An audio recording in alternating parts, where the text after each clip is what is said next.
Afternoon. It was just over 100 years ago that the Spanish flu was ravaging the world, in a pandemic that would ultimately claim the lives of upwards of 50 million people. Only 35 years ago, the world was once again on edge as a new disease began mysteriously claiming thousands of lives, initially in the gay communities of New York and San Francisco, but then far beyond. The HIV/AIDS epidemic is estimated to have killed more than 30 million people worldwide and is still infecting people at a rate of more than 1.5 million a year. Has the world learned any lessons from these fast spreading viruses and other infections such as cholera, smallpox, and polio? Can our study of these past diseases offer any clues as to how the world might emerge from COVID 19? Let's find out. Welcome to Lessons from History, what past pandemics can teach us about COVID 19, the latest in our series of McGill alumni webcasts. My name is Derek Kassoff, Managing Director of Communications at McGill's Office of University Advancement, and it's Thursday, April 23rd. Today, I'm joined by two McGill experts who come from vastly different corners of the university, but who have each had interesting vantage points on disease and pandemics. Together, they might help us understand a bit more about how our scientists, our politicians, and indeed all of us are reacting and responding to the current pandemic. Our first guest is, in fact, one of those scientists who is currently working on the front lines of the fight against COVID 19. Dr. Marina Klein is a professor in McGill's Department of Medicine, Division of Infectious Diseases, a senior scientist at the McGill University Health Center Research Institute, and one of the 250 researchers who make up MI4, the McGill Interdisciplinary Initiative in Infection and Immunity. Welcome, Dr. Klein. We are also joined today by Professor Jason Opal, Associate Professor and Chair of McGill's Department of History and Classical Studies. He's a specialist in several areas of U.S. history, including the history of disease, and is the co-author of an upcoming book on the history of epidemic diseases in American life. Welcome, Professor Opal. Thanks for having me. And great, and thank you both for taking the time out of your busy days to join us for this discussion. Perhaps we can begin with each of you sharing with us a little bit about what life is like as McGill professors and researchers these days. Dr. Klein, I'll begin with you. It looks like you're in some sort of hospital setting behind you. I mentioned in the introduction that you're on the front lines of COVID-19 research through your involvement with MI4 and McGill's Division of Infectious Diseases. What exactly are you and your team currently working on? Right. Well, like almost everyone, my life has changed very dramatically in the last few months, and going from someone who had been focused predominantly on HIV and viral hepatitis to suddenly redirect both my clinical work and the research focus onto trying to advance COVID research as rapidly as possible. And so building on something that for many years we've been running here at the Chronic Viral Illness Service, which is to do trials in HIV and viral hepatitis, we saw an opportunity to help leverage that infrastructure as rapidly as possible to address the need to do research and clinical trials in COVID-19. And so together with Chris Greenaway, my counterpart at the Jewish General Hospital, we are leading what's now been called the MI4 Clinical Research Platform. And it's basically a platform that's designed to help rapidly engage researchers in the community to get their trials up and running, to support those trials as quickly as possible.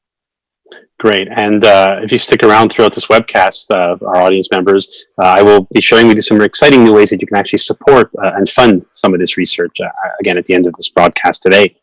Professor Opal, I'm curious to know, what has life been like for a McGill history professor since the pandemic closed the university's campuses and forced all course instruction and exams online?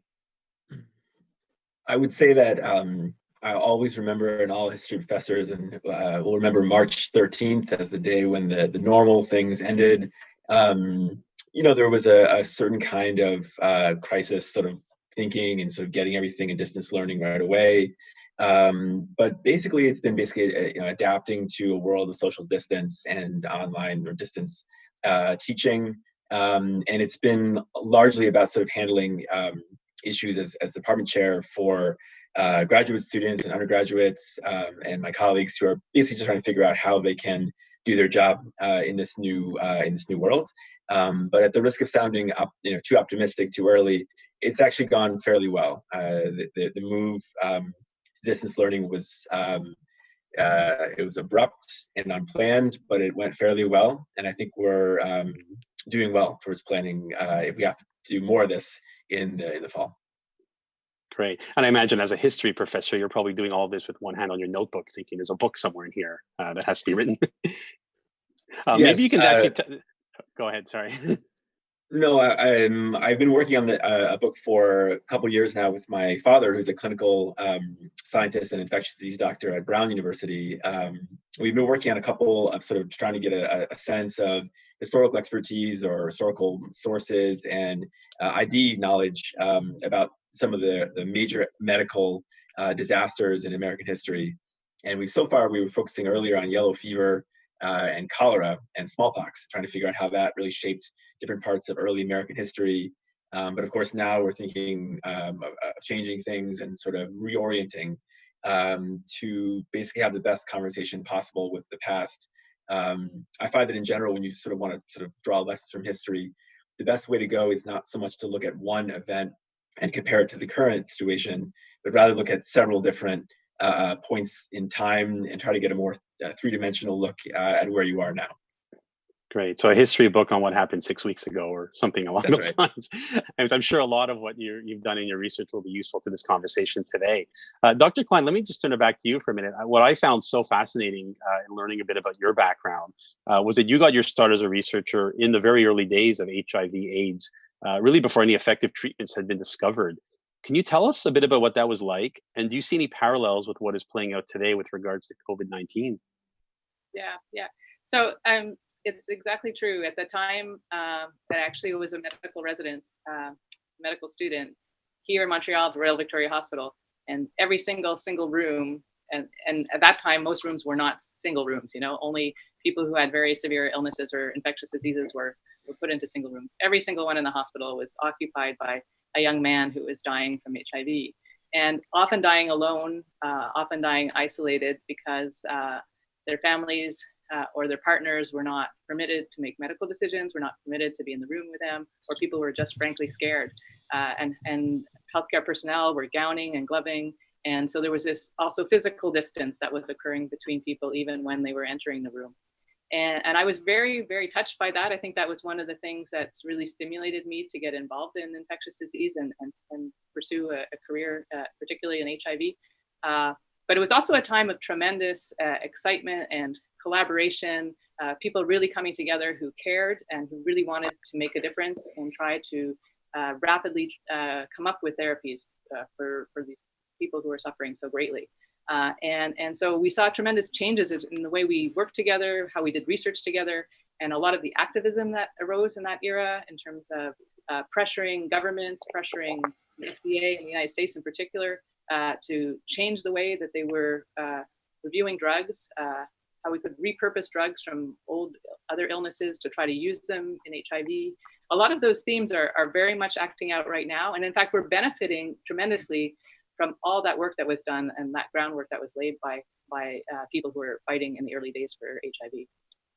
Great. That sounds so interesting. I do want to maybe revisit the whole sort of parallel with HIV and AIDS later on during this conversation, particularly the political dimensions, because obviously we're seeing a lot of political elements play out in the COVID-19 response. And I know obviously that was a big element of early AIDS activism going back even to the early 80s. Professor Opal, let me just turn it over to you quickly now. You've obviously had a chance to explore in greater detail than many of us some of the responses and outcomes to past pandemics, including Spanish flu and polio. Are there any similarities that stand out for you when you look back at any of these previous outbreaks compared to what we're seeing today? Yes, there are. I think, most generally and obviously, but importantly to say, there tends to always be a kind of lateness in various ways by governments who are in some ways kind of compelled to be or feel they have to be compelled to do something. So they're almost always too late at an epidemiological level when they're responding, even when they're have goodwill to do so. There's this similar sense of sort of panic that reverberates through society. There's almost always some degree of scapegoating, especially when depending on the kind of pathogen and the way it's behaving. But on the other hand, as Dr. Klein mentioned, there's also remarkable creativity and real social solidarity that can be, that no one knew existed, that can suddenly pop up. I think most especially today about social distancing, that phrase was not used, but it's very, very similar to responses that were crude but fairly effective in fighting the so-called Spanish flu, and more recently in Canada, for example, polio. in 1937. My colleague, Dr. David Wright, knows much more about this, but it's very, very similar to strategies that were in play to combat polio at that time. And it frankly went fairly well in the sense that at least it slowed the pathogen, and it went away. There was a certain kind of comfort, I suppose, in understanding that these pandemics have certain kinds of moments of panic, and they certainly cause enormous suffering and fear, but they also do bring out really positive dimensions of humanity that were frankly dormant for long periods of time previously. Mm-hmm. And I guess all of these notions you talked about, sort of this fear of the unknown, the invisible enemy, mass hysteria, panic, scapegoating, those are, I guess, features of pretty much any health crisis that you've recorded, correct? To varying degrees, yes. I also would say it's also important to note that covering up or downsizing or downplaying these illnesses on the part of governments, but also various community members, is also pretty common. One of the first pandemics I studied, the yellow fever disaster, when yellow fever made it to the Western Hemisphere in 1647, the authorities kept that quiet. They did not want knowledge of this getting around because they wanted British ships and Dutch ships to continue to arrive in their island carrying enslaved people. So they literally covered it up and repressed information about this. And you find this in many cases where there is a strong, at least initial motive or impetus by powerful people and various community members to hush this up, partly deliberately and consciously, and partly unconsciously. It's so frightening to absorb this information that there's a real human reaction to deny it, or to pretend it's just the normal flu, or to think about it as some other kind of pneumonia that's just a particularly bad season. So all this has happened before. Mm-hmm. And again, it's playing out, I think, in many ways today, if you look at the early parts of this pandemic. Dr. Klein, I'm curious to know from a scientific point of view, knowing how much headway we as a society have made in the last decades in understanding diseases and viral infections and how they work and how they're transmitted. Do you feel that we're better prepared as a world today for the COVID-19 pandemic? Oh, absolutely. I mean, certainly, I think the most recent parallel in the recent past was SARS. And if we just look at the rapidity with which we're advancing scientific development this time versus then, it's incredible. And part of that has to do with just the way we do science now and how much more internet-based sharing of knowledge occurs and how quickly we can get stuff up on the internet and share information. But also it has to do with how we've advanced our molecular biology, our understanding of viral pathogenesis, our ability to develop new drugs and vaccines, and the availability of artificial intelligence to screen vast libraries of existing drugs.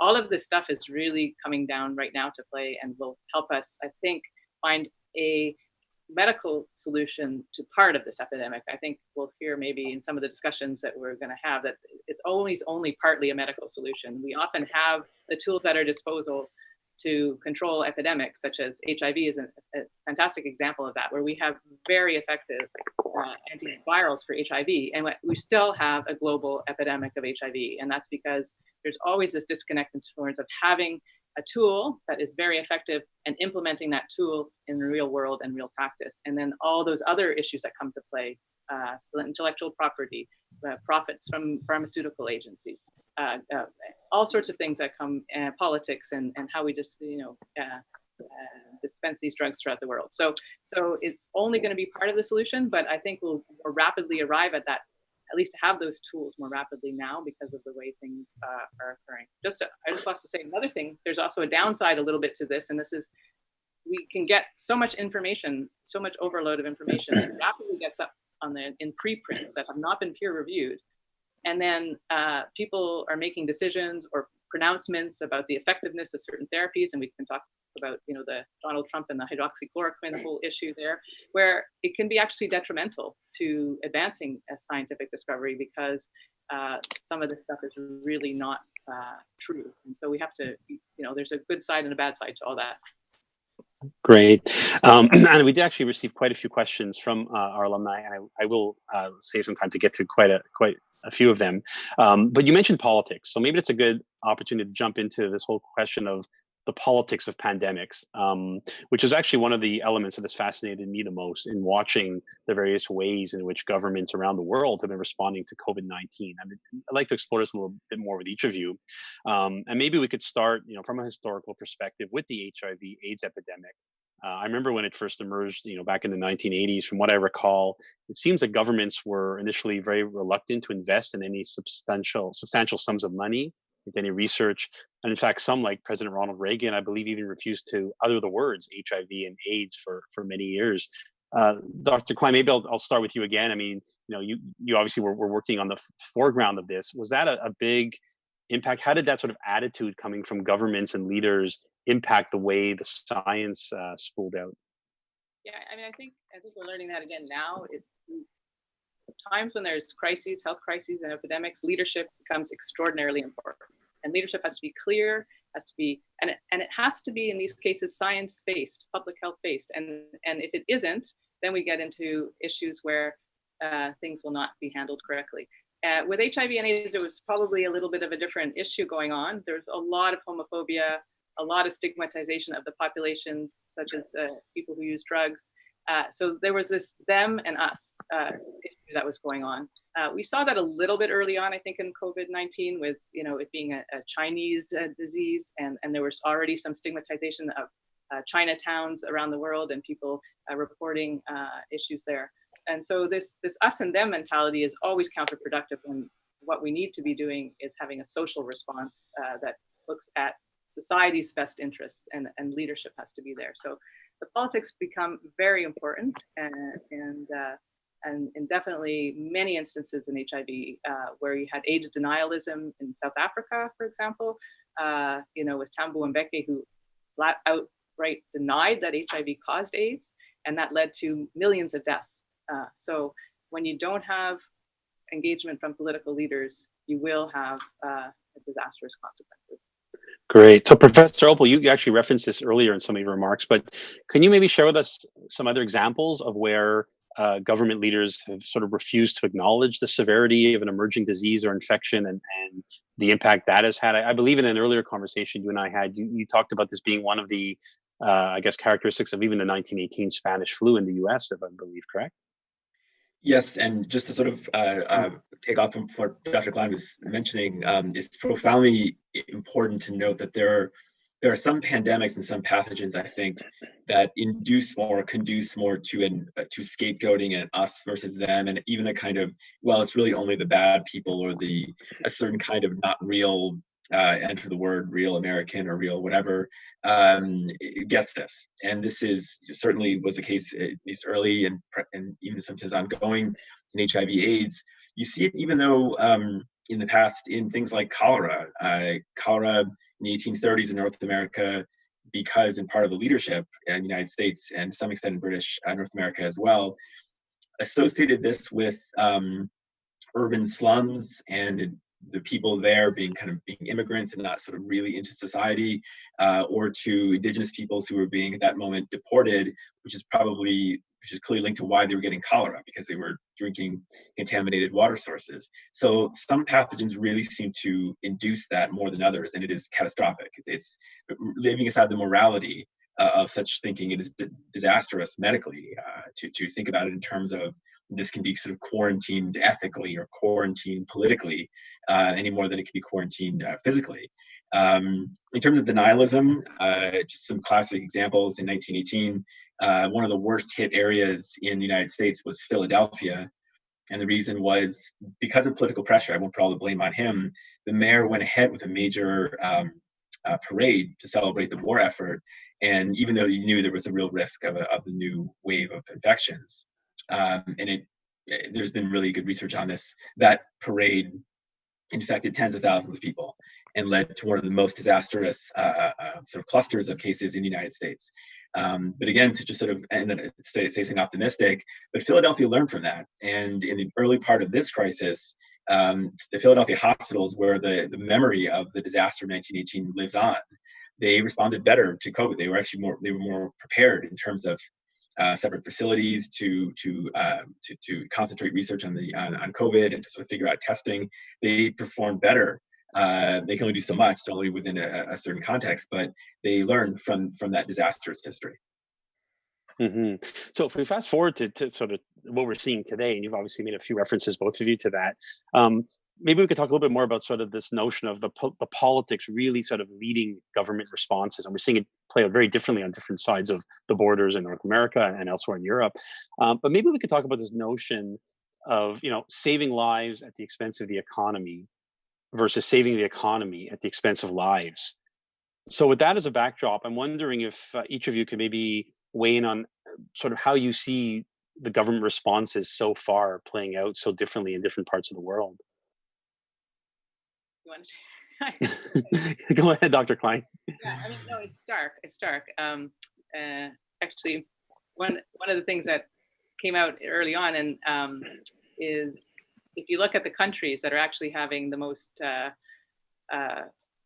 the best responses to this epidemic, they have in common one thing, and that's two things actually.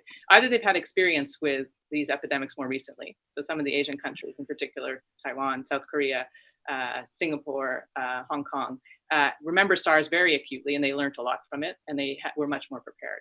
But the other thing we see is the political response, and it's largely been led by women. If you look at the countries that are having the best outcomes right now, New Zealand, which is about to possibly eradicate it, they have other advantages, being very small and can close off their borders, etc.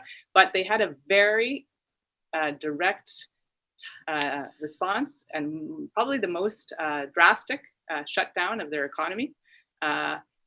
And they're going to have a tremendous amount of pain from lack of tourism to that country. So they took a very hard decision very early and very decisively, and the population backed it because it was evidence-based and it's working. Several of the Scandinavian countries have done the same thing, Germany. And so we have models there where it's clear that these things work, and we know that they're also going to have an impact on the economy. But we also know that and I think the issue here that comes up is that we don't see the cases that we don't have.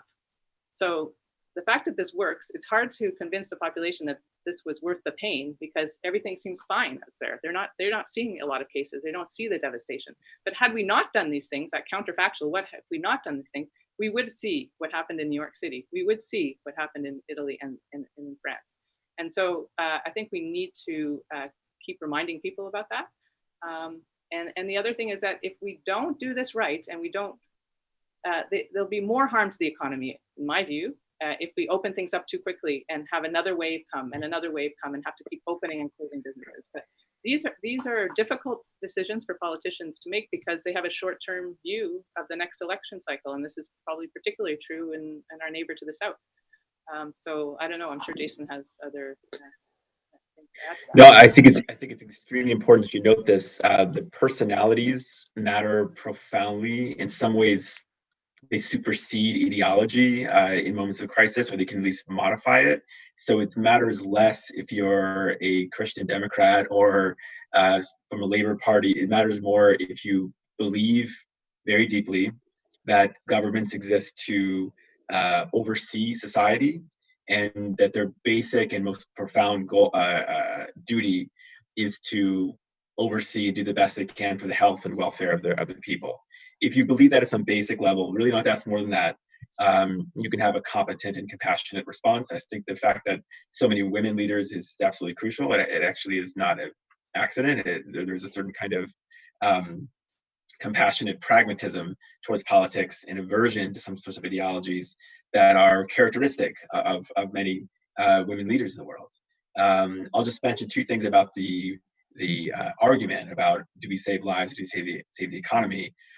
First of all, I think the dichotomy is also misleading because you can simply keep going with the sort of care argument and say, there are certain things that we will need to open up slightly because there are health detriments to, for example, continually delaying other kinds of treatments, or if you have too many people staying away for heart surgeries. I mean, so you can keep going with no, it's still about the lives and health, and that might lead to certain modifications in the policy, but the policy should stay, of course. I mean, what decent person would say you need to sort of have a human sacrifice for the abstraction of the economy?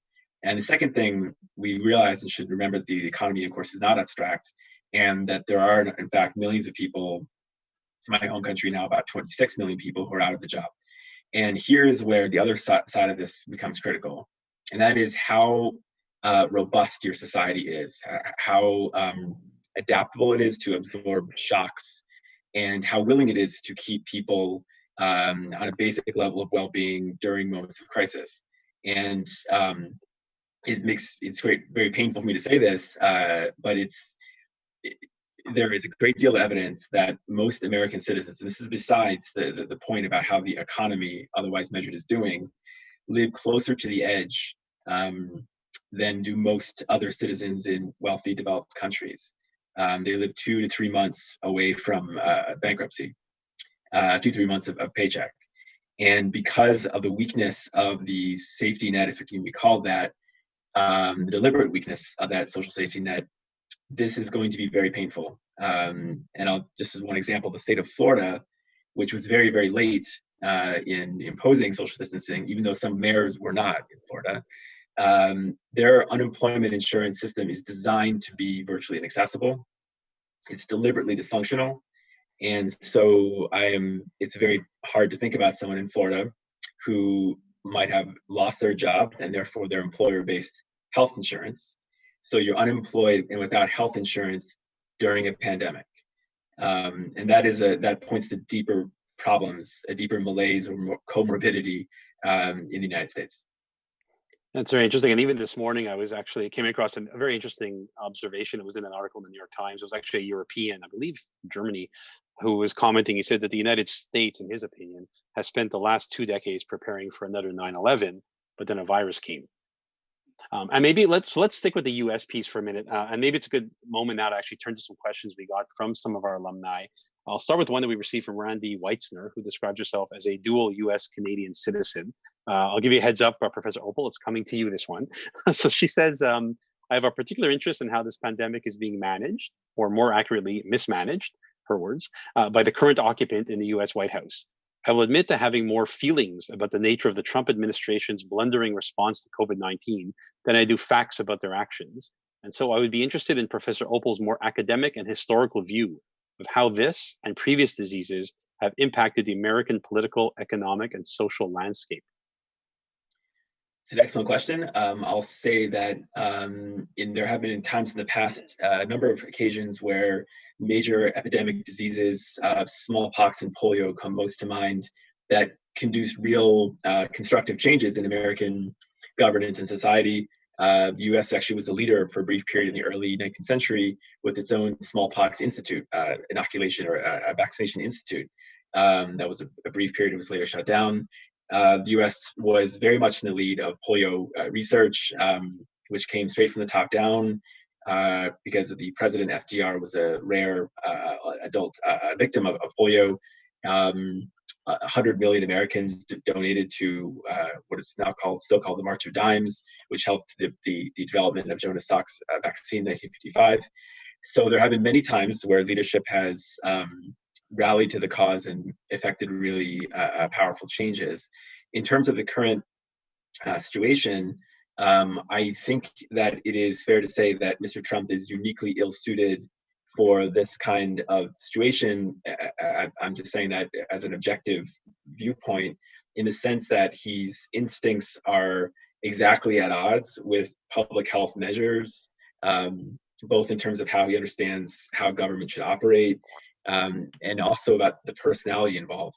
As Dr. Klein mentioned, it's crucial to not have a short-term view of this. One has to consider what the implications will be longer term, and that is simply not Mr. Trump's. That's not his strong suit. By his own rendering, he's always, quote, on to the next thing. And so you frequently will see this in his administration. And I'm not even sure I would call it an administration. They don't follow through on virtually anything except for rather xenophobic travel bans. They don't follow through on much at all. And so he'll say, we're going to ban travel from Europe. and that creates a panic in airports. It probably was not the best thing from an epidemiological standpoint to have all those people standing next to each other for many hours in airports. They just don't follow through, or he doesn't follow through with his team. So I am understanding that saying this, it's hard to cast judgment when you're in someone in such a difficult position, but this is really, not up to snuff type situation. And the messaging about COVID-19 whipsawing radically from we're going to shut down travel from China, which at a certain point might not have been a bad idea early on, but then nothing, and then this is no big deal. This is, I like the numbers low. His biggest supporter on the radio saying it's the common cold. I mean, this is disastrous for a public health outcome, which to this point, before our physicians can work their miracles, depends on society coming together to come apart. And it relies upon people's buy-in and their willingness to social distance and do other measures. And that is profoundly kneecapped when the most powerful person in the country casts doubt on it, kind of disdains the very idea that you can have objective truth. Yeah. Great. And go ahead, Dr. Klein. I just think the other thing, that undercurrent here that we haven't really touched on, and it's another whole area, is that this the discrediting of science and how much that's actually played a role into where we are now in terms of certain large governments. So that this is something that's built up over many years, in fact, and the reason the Centers for Disease Control in the United States, for example, and I would even argue to some extent here in Canada, the Public Health Agency of Canada, were less prepared for this pandemic than they ought to have been, is because successive governments over the years who did not want to have science drive political policy have been cutting off funding, have been and slowly eroding their ability to actually respond, and at the same time promote scientific rationale for the things that we do. And this is being played out over and over again in the United States in particular.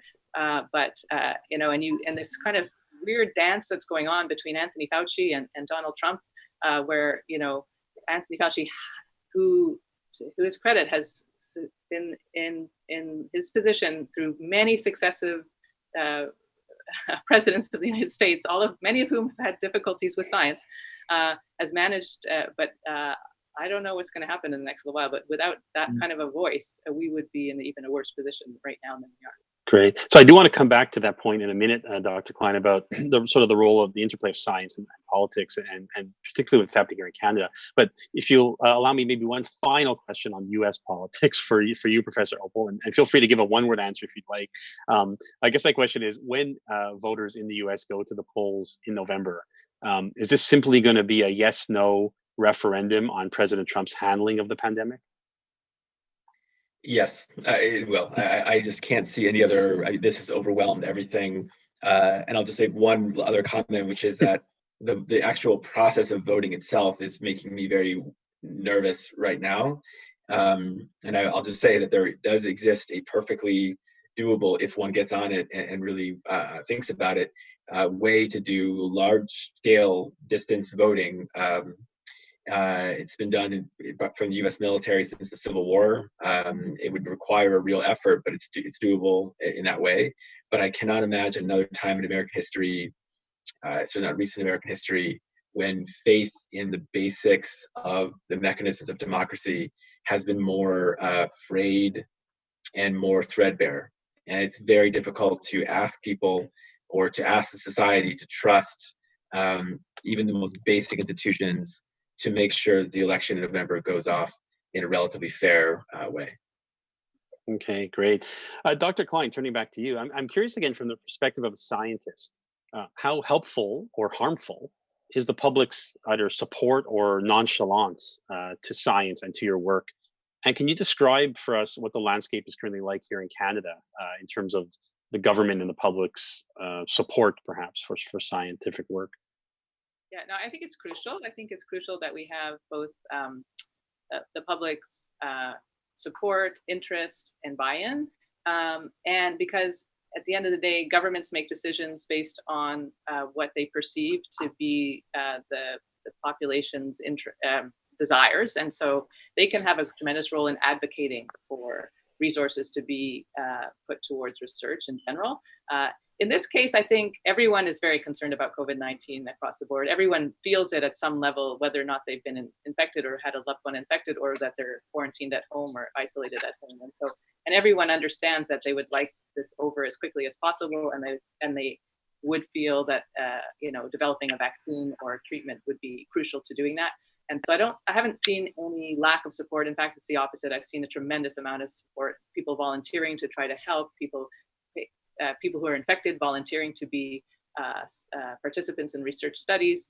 And the other side of it that I've really observed is this tremendous willingness, for example, for our institutions that are sometimes a little bureaucratic and slow to move, such as Health Canada, such as our research ethics boards, really coming on board rapidly. And Health Canada will turn around protocols within 24 to 48 hours. We would never see that in another circumstance. They're looking at diagnostic tests in a much more rapid way.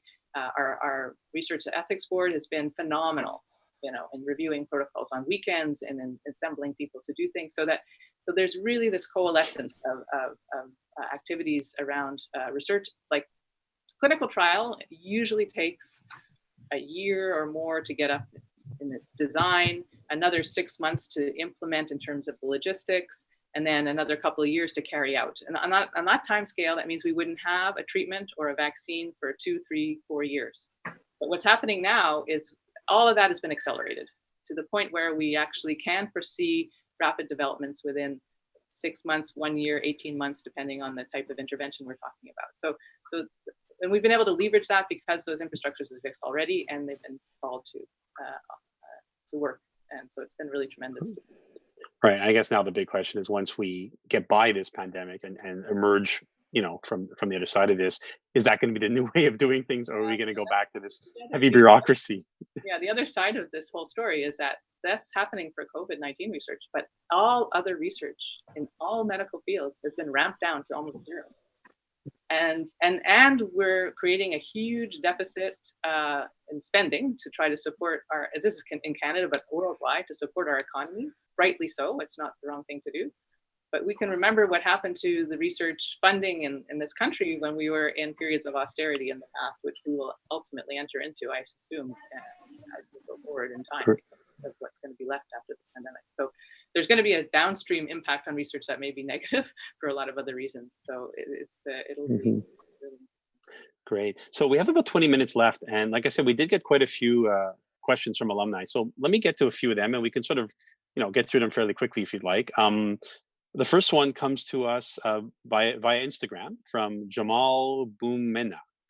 So he says, I'm very pleased to see that one of McGill's best historians will be bringing us his insight.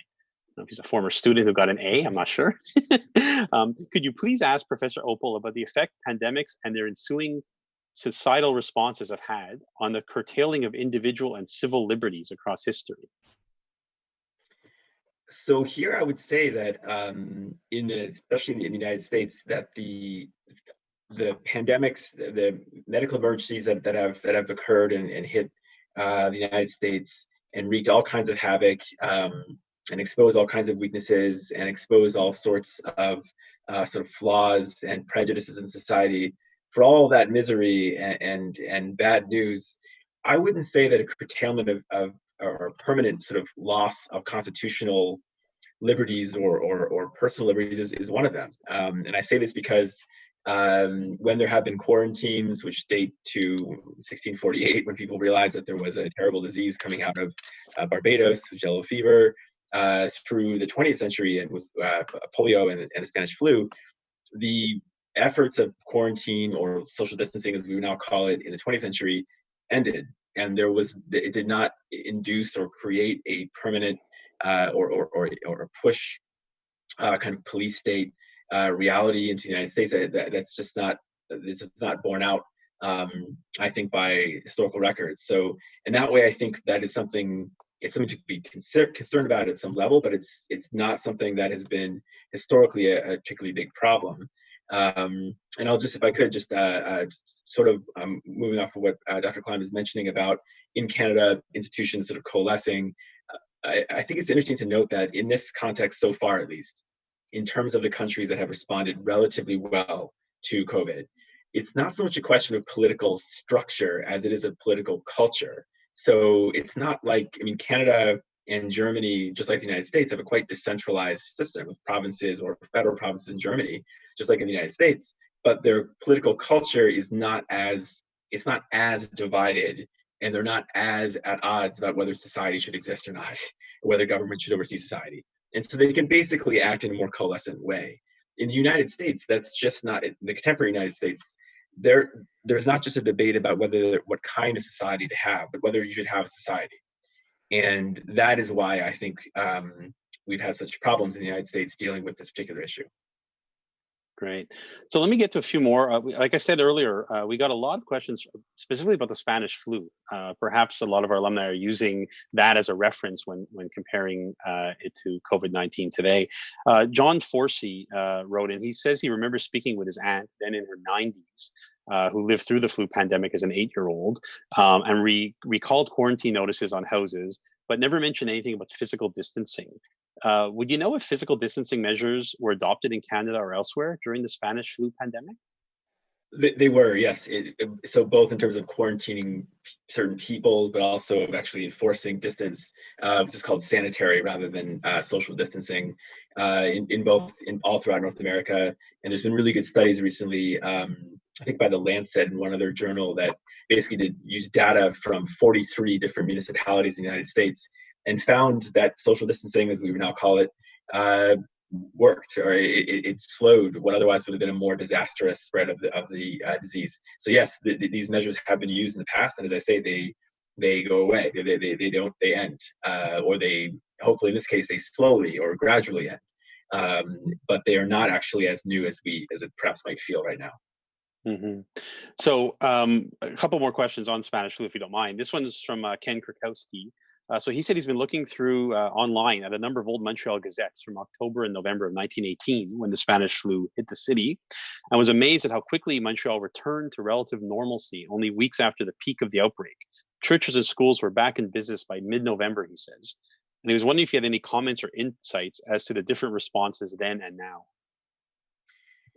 I think this might have something to do with the nature of the pathogen itself, and I would defer here to Dr. Klein and also to my dad who's been working on this, but there does appear to have been, it's a quite dramatic sort of shift in the behavior of the so-called Spanish flu, and there is some evidence that it's possible that the virus itself mutated and became less deadly relatively quickly. It's also possible that the sheer number of people who were infected, by some estimates as many as 1/3 of all humans, would have obviously produced some degree of herd immunity.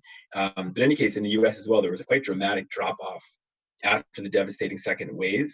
And I think that's has to do with the pathogen. And I think from what I know so far of COVID, and again, of course, I defer to medical experts here, COVID seems to be a far more tricky or evasive or elusive foe, at least for now. But yeah, the Spanish flu is quite dramatic in how quickly it killed and how quickly it left.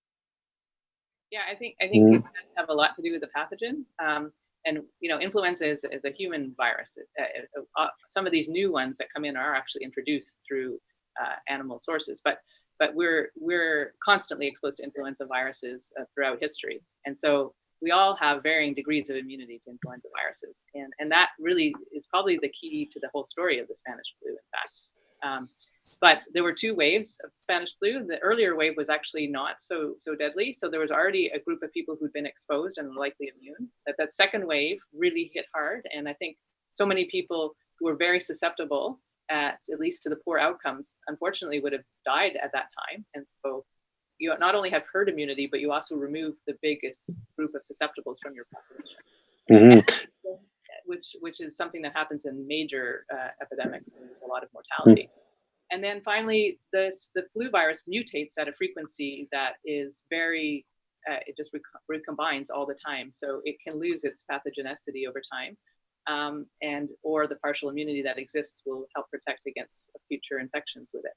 Coronaviruses this virus may not be so virulent in the sense that it's a killer. It's just that we have zero immunity to this in our population, zero. There's some coronaviruses that circulate naturally, or human viruses that come as cause colds from year to year. So there might be some very partial immunity to coronaviruses in general, but this is so distinct from those that nobody in the population has immunity. Then that explains why it's so widely pervasive right now. But also, it's not likely to mutate at the same degree and frequency. It's not that it doesn't have the same structure. So this same virus is going to be going around, and what sorts of waves we have is yet to be determined.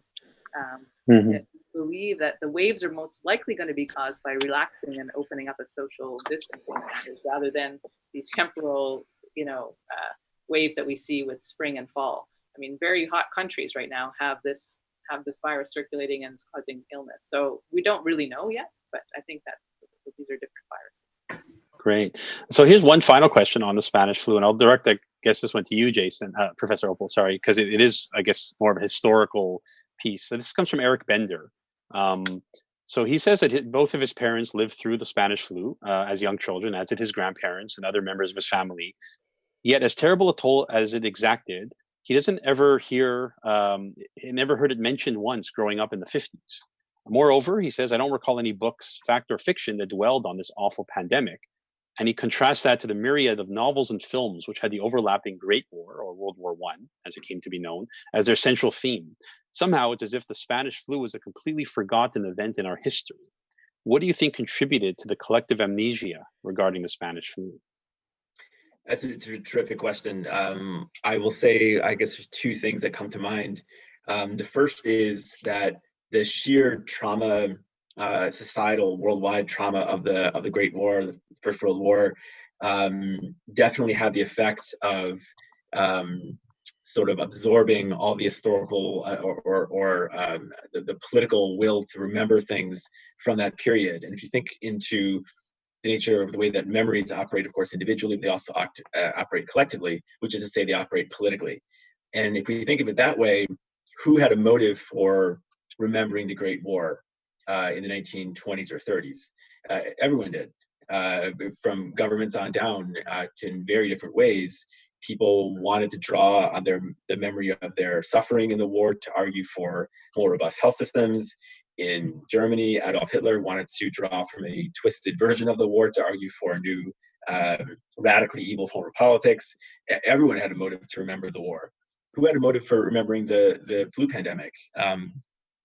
Very few people. And there is some evidence that the inability or the indifference of the British Raj in India, specifically about the Spanish flu, clearly influenced the Indian independence movement. So it definitely has had major effects in history. But it does seem to have had this strange amnesia, I think largely because there wasn't a major political motive to recall it. And the final thing is that pandemic was so overwhelming in its scale, so devastating in its effects, that there is a real human transhistorical need to forget it and to not pretend it didn't happen, but to not dwell on it, because it would do nothing but remind you of the extreme fragility, of the extreme precariousness of your life, and the extreme indifference of fate. Mm-hmm. So do you think, 50 or even 100 years from now, when future generations and future historians are deciding what to write about of the 21st century, well, do you think there'll be a similar sort of dismissiveness to COVID-19, even though we're sort of all living in it right now?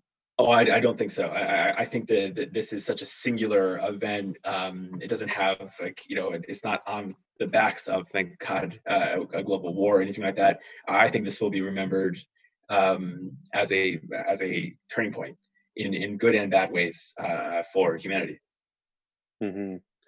So here's another very interesting question that came in from Margaret Rudolph from Vancouver, British Columbia. So she's writing that there is a suggestion that plagues and pandemics have given rise to cultural and social renewal, such as the Black Death in the Middle Ages, which could have enabled the Renaissance. Post-COVID, could we be optimistic that long-term issues such as climate change, our stewardship of resources, and social health will be taken more seriously? I would hope so. I mean, I think that would be the plus side of this terrible issue we're living through right now. And I think there's some evidence that some of these messages are definitely getting through. You see, I mean, you see people turning to gardening, to thinking about, sourcing things more locally, their communities being more important. I think the other area for us right now that I think is going to have a major positive change, something we haven't talked about, but in the health system, is how we care for our elderly. How we, I think we had a webcast on this a couple days ago, but profoundly we have to relook at the systems we set up to care for our elderly. It's devastating here at the moment. I think we're all suffering from what we're seeing, and not to mention the suffering that the patients and their families are having right now. And so, and the I think the other thing, and maybe Jason, you'll talk about this, but the fact that we can have a profound impact on the world very quickly if we make conscious decisions in terms of climate change is an example there. Like the massive change in carbon emissions that have occurred, and we all say we don't want to have to do this degree of extreme intervention to be able to do that, but we are able to make changes. And if we make those changes, they will have an impact. And just to be able to see that cause effect maybe can help stimulate us to do the right thing moving forward as we come out of this. I agree. I mean, there's a real paradox in this, maybe this pandemic especially, perhaps, of feeling both helpless and the sort of fragility of society and humanity, but also it radically exposes your agency. That no, actually, we can do that. We can actually do all kinds of things. Scientists can share genomic sequencing online and come up with new treatments. There can be all kinds of interventions in the way we care about each other, understand each other. It's this very strange, intense moment where you feel both helpless and powerful in some way. I would say as well, on the point about the elderly, it is a very distinctive thing about modern societies, perhaps even more modern Western societies. There is a sentimentality towards old age, but it would be shocking, I think, in the scheme of history, to see the indifference or the political disposability of elderly people, especially elderly people of limited means. It's such a difference from a early modern world in which elderly people had a great deal of esteem, probably too much esteem or power and authority.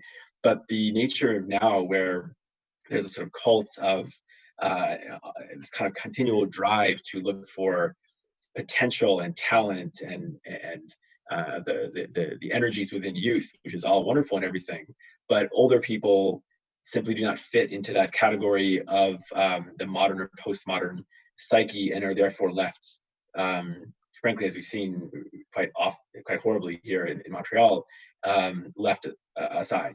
And that has to change. It is such a powerful indictment.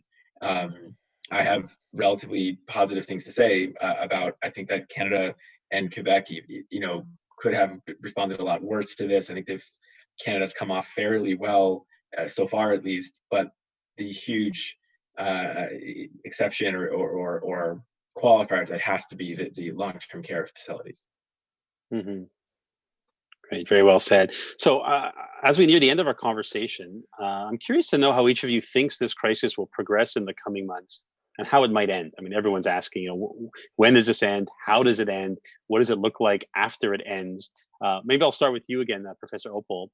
What can history of past pandemics and epidemics and such teach us about what the next few months might look like? And what kind of societies do you think will emerge once these health threats are behind us? I know you touched a little bit on that, but maybe you can give us a little bit of a prediction of what the world will look like for the next 6 to 12 months. My sense is that there will be this period where there'll be quite risky loosening of social distancing. That will certainly happen. I mean, the pressure to loosen that distancing is very intense, perhaps especially in North America. So that, I think, will happen. I just cross fingers or pray, whatever you want to do, that it goes okay, and that there is a new rush of cases. That's I think our fate for the time being, and I think it really starts to end when there's either extremely good pharmaceuticals or hopefully at some point a vaccine. I would say though that after that, so in 2 years, say, or a year and a half or 2 years, I'll be optimistic and say that because this virus has exposed some terrible truths about many advanced societies, if you want to call it that, and perhaps especially my home countries. I think that this might really be a turning point when people realize that we simply have to admit and embrace the fact that we belong to each other and rely on each other. It's not a question of whether you like that or not. That's just the deal. It's a question of maturity as much as it is morality. And I think if we really do that and make substantial, concrete changes, this might be, who knows, might be our finest hour. Mm-hmm. And Dr. Klein, maybe we'll give the last word to the scientists, and we're looking for a little bit more hope here. I think that was a very optimistic response, but I'm thinking maybe to circle back to sort of your early work again, with HIV and AIDS, sorry, and you were just sort of right there on the front lines when AIDS went from becoming a death sentence to a manageable disease.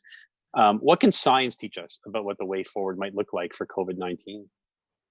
Yeah, no, I mean, I think we will be able to have and develop the tools that we need to, as I mentioned at the beginning, to offer treatment and ultimately vaccination for this disease. I hope that we will not, and I think with vaccination, my view is probably that because it's such a worldwide priority, that should be freely available at a cost that all societies can take up, because that's been a major issue and stumbling block for many epidemic and sort of chronic diseases worldwide, where we've failed up till now to really disseminate good treatments and vaccinations. I mean, things like hepatitis B, for example, we still do not deliver the first dose vaccine effectively in developing countries for hepatitis B, completely preventable disease. So we have to do better, and I think we will do better if there is a vaccine that's developed, just because of the sheer enormity of this pandemic and it's touched everywhere. I am a little more concerned that if we do make biomedical advances for treatments, that those will be equally available. We've seen already some signs where countries are kind of trying to keep the intellectual property to themselves and not share. Those things worry me, so that there'll be haves and have-nots, as there always are in epidemics and infectious diseases. We have to really guard ourselves against that. I'm an optimist, though, and I've seen tremendous advances. They're sometimes slower than we want, but they do come, just because the collective goodwill, and I think the vast majority of people really do want a better world for themselves, for their children, and for future generations, and will get on with this. We just need to make sure we elect the right leaders that will allow us to carry those things out. Great. Well, thank you for those optimistic words to end with, and I'm sure that we'll all be looking towards McGill and the MUHC and all of the researchers at MI4 to help lead the way to a treatment and solutions and a brighter future for all of us. So thank you both. So that about wraps up the time we have for today. Before we close, I would like to remind you that this video will be available at this very same link soon after our recording ends. So feel free to share it or watch it again, and share it, like I said, with anyone who may not have been able to tune in live the first time around. Please keep watching your email and social media feeds for more information about how McGill is confronting the challenges of COVID-19 and keeping you informed with insight from our academic and medical experts. If you are a McGill graduate who is not currently receiving our emails but would like to be added to our distribution list, you can visit alumni.mcgill.ca/register to sign up, and the link will be available as well beneath the video player on our YouTube channel. I would also like to let you know about an exciting new funding opportunity that McGill is launching this week. The McGill Emergency COVID-19 Research Fund is seeking to raise much needed dollars in support of the important work taking place here at McGill, at the MUHC, and across Montreal to fight COVID-19, including ongoing projects to develop new treatments and diagnostic tools, to implement clinical trials, and to examine the human costs of the pandemic. You can find out more information about this fund, as well as our ongoing efforts to raise emergency relief for our students, at giving.mcgill.ca. That's giving.mcgill.ca. And finally, I would like to extend a sincere thank you to our two guests, Dr. Marina Klein and Professor Jason Opal, for taking time out of their very busy schedules to join us today, and for providing us with their insights and perspectives as we apply lessons from the past to today's fight against COVID-19. And thank you, McGill alumni, for tuning in today. Please be sure to join us again next Thursday for a very special presentation as we team up with McGill's School of Population and Global Health to co-present a conversation with global health experts from around the world looking at the impact of COVID-19 on the planet's most vulnerable communities. I will be co-leading this discussion with the school's director, Dr. Timothy Evans, a familiar face to those of you who tune into these webcasts regularly. On behalf of all of us at McGill's Office of University Advancement, please stay home, stay safe, and be well. And see you next week. Wash your hands. And wash your hands. Thank you.